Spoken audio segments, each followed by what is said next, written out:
আমি রামনারায়ণ গৃহস্থের অমৃত কথা চ্যানেল থেকে আপনাদের কাছে এসে গেছি। এই যে দেখুন, আজকে শুভ মহালয়ার দিন। আমরা সবাই দামোদরে আমাদের গ্রামের সব ছেলেরা এসেছে বাবা মাকে জল দেওয়ার জন্য, তর্পণ করতে। এই যে দেখুন, তর্পণের কাজ শুরু হয়ে গেছে, তর্পণ চলছে। এই যে দেখুন,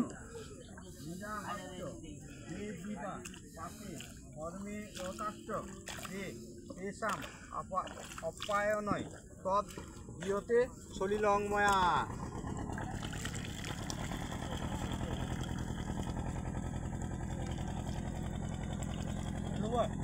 দক্ষিণ দিকে ঘুরে উত্তর মুখে চাদর পৈতে বা চাদর যাদের আছে মালার মতো করে, পৈতেটা মালার মতো করো। আচ্ছা, গামছা নিস না, ওই যে ওই যাবো মালার মতো করবো।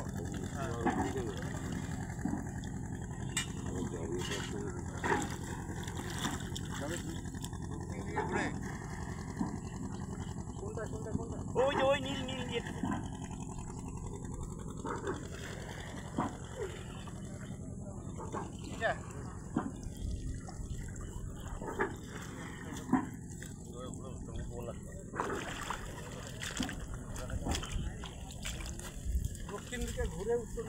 এই যে দেখুন, কাশের বনে এসে গেছি।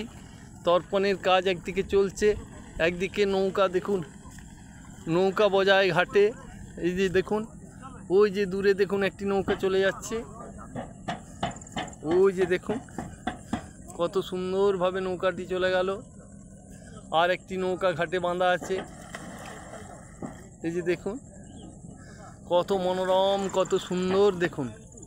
এই যে দেখুন, আজকে তর্পের দিন, সব তর্পণ করতে চলে এসেছি। এই যে দেখুন কত মনোরম, কত সুন্দর।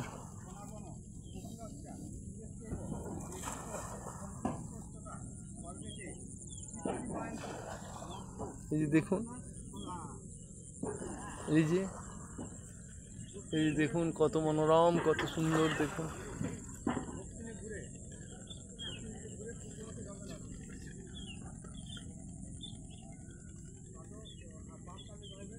এই যে দেখুন কত সুন্দর, কত মনোরম দেখুন। বিশাল দামোদর নদী যাচ্ছে দেখুন, কুলকুল করে বয়ে চলেছে দামোদর, এ প্রান্ত থেকে প্রান্ত। এই যে ধরুন নৌকা চলে গেল ছিলামপুর ঘাট। ছিলামপুর ঘাটে প্রায় ধরুন এখানটা 3 কিলোমিটার চওড়া, 3 কিলোমিটারেরও বেশি হবে মনে হচ্ছে, 4 কিলোমিটার 5 কিলোমিটার এই নদী। আর এই হাজার হাজার লরির বালি উঠছে। খুব সাবধানে এখানে স্নান করতে হয়, জানেন তো।